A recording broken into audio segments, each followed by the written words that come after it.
For more on this hypocrisy at play, I want to bring in former President George W. Bush Deputy Assistant Brad Blake and Democratic strategist Kevin Wallen. Kevin, I'll start with you. And listen, Warren's gone for it, but I will say the ad reminds me of President Trump's ad. And I got to tell you, the media and Democrats, they said it was that they didn't look at the populism aspect of it, just the fact that he had a few Jewish guys who worked on Wall Street and said he was anti-Semitic. I don't think they're going to do that with Warren. Yeah, Charles, I don't think so either. I'm happy to relitigate 2016. I think, Democrats condemned it, but it was also the Anti-Defamation League and other leading Jewish groups that condemned that ad for being anti-Semitic. So it wasn't just the Democrats that called it out. It was leading Jewish groups that saw through some of the imagery, some of the words that were used. Why was that imagery and Elizabeth Warren's ad right now in that imagery? He was just blaming Wall Street, and those just happen to be very successful people on Wall Street. Sure, Charles, but the images that they used were all, number one, leading Jews, including Janet Yellen, who has no business with regards to international monetary policy. The Federal Reserve chairperson should not be shown when you talk about the fate of Americans, our economy. Charles, come on, Kevin, you could be more realistic than that. No, Charles, she was the most powerful person on the planet. On the planet. Anyone that can create $4 trillion from thin air controls the fate of millions and billions of people around the world. Let me let Brad in for a moment, because Brad, all I'm saying is that, listen, I have no problem with this, because I know that Warren knows that populism is popular around the world, and the establishment is a fair target, but she's not going to get the same scrutiny that candidate Trump got. True. And what Democrats tried to do with Donald Trump was to prevent the ad from re-airing. Why? Because it was effective. What they forgot to look into or do their due diligence is the fact that Donald Trump has a grandson and granddaughters who are Jewish.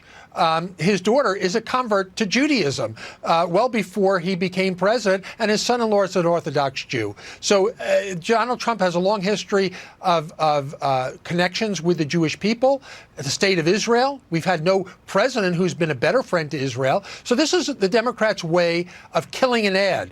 Regardless of what the intent of the ad was, it was successful, and therefore we'll kill it because we'll call it anti-Semitic. Let me bring in another ad, guys, that dovetails very nicely with this topic. It just happened to have aired today. Let's take a look at it.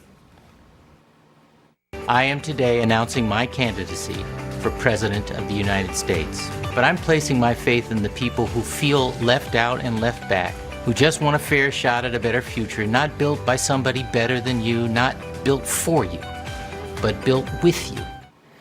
All right, so we're going to be walking that thin ice of hypocrisy again. Listen, we know Patrick is running as a man of the people, but he is an alumni of Bain Capital. That's the same company Mitt Romney co-founded, and many said that not only was he out of touch, with this, Kevin, but that, they portrayed Bain as an evil entity. And I don't think Deval Patrick is going to get the same treatment. Well, it's an interesting point that you make. I don't think it's going to be obviously a very popular thing to be running as a former Bain Capital executive in a Democratic primary with the energy that we're seeing on the left with regards to the ad that you showed from Elizabeth Warren.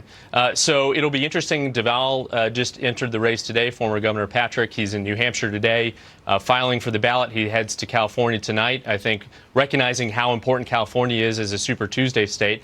But again, I don't think entering the race this late will be a boon to Deval Patrick's candidacy. Yeah, but obviously Deval Patrick, perhaps Mayor Bloomberg, and even Hillary Clinton might sense that there's enough weakness there for them to emerge. We'll see. Brad, Kevin, thank you both. Always appreciate when you're on. Wish we had more time. We'll be talking about this again soon. We will. Meanwhile, folks,